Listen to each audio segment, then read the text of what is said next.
तहरीक इंसाफ सियासी जमात है और मखसूस नशस्तों की भी हकदार है। सुप्रीम कोर्ट ने मखसूस नशस्तों का तफसीली फैसला जारी कर दिया। एक बार फिर वाज़े किया है कि इलेक्शन कमीशन आम इंतखाबात में अपना किरदार अदा करने में नाकाम रहा। इलेक्शन कमीशन का 1 मार्च का फैसला आइन से मुतसादिम है। फैसले में अक्सरियती फैसले पर 2 जजेस के इख्तलाफ को नामुनासिब करार दिया गया।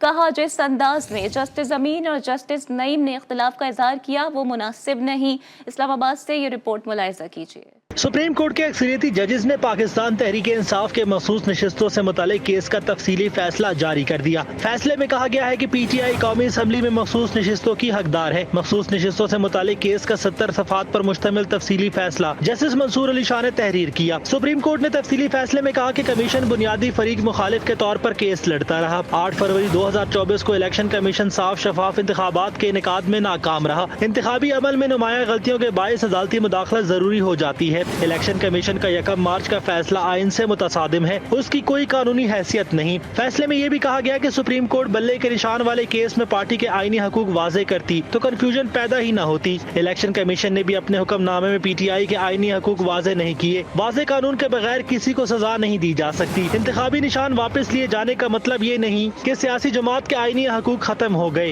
इंतखाबी निशान न होने पर मखसूस नशिस्तें न मिलना इजाफी सजा है। अदालत ने PTI को रिलीफ देने पर वजाहत भी की। कहा, PTI के केस में फरीक बनने की दरख्वास्त हमारे सामने मौजूद थी। अमूमी तौर पर फरीक बनने की दरख्वास्त पर पहले फैसला किया जाता है। तफसीली फैसले में 2 जजेस के इख्तलाफी नोट पर तहफ़्फ़ुज़ात का इजहार भी किया गया है। करार दिया कि जिस अंदाज से जस्टिस अमीनुद्दीन और जस्टिस नईम अख्तर ने अक्सरियती फैसले पर इख्तलाफ किया वो मुनासिब नहीं। अदालत ने फैसले को उर्दू जुबान में भी जारी करने का हुक्म देते हुए कहा कि उर्दू तर्जुमे को केस रिकॉर्ड का हिस्सा बनाया जाए और वेबसाइट पर भी अपलोड किया जाए।